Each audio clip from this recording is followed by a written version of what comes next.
World happiness রিপোর্টে এই বছরও সুখী দেশের তালিকায় ১ নম্বরে ফিনল্যান্ড।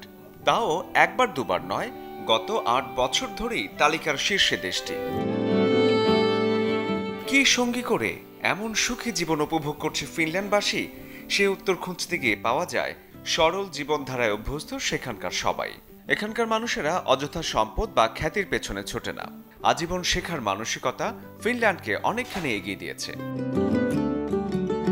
শিক্ষকদের সম্মান এবং শিক্ষার্থীদের নিজস্ব গতিতে শেখার আজীবন স্বাধীনতায় বড় অঙ্কের অর্থ ব্যয় করতে হয় না।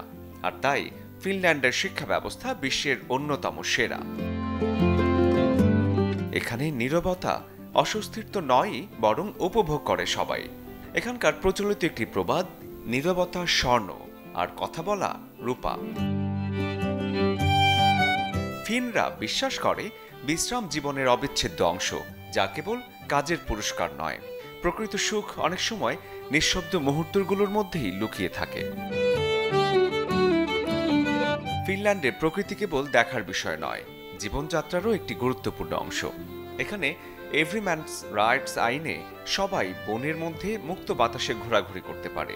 এমনকি শীতকালেও দেশটির মানুষ স্কিইং, বরফে হাঁটা বা বরফ ঠান্ডা পানিতে ডুব দেওয়ার মাধ্যমে সময় কাটায়। সুখ কি তাহলে ধরা দেবে না এমন চমৎকার একটি দেশে? শরীফুল হক, চ্যানেল 24।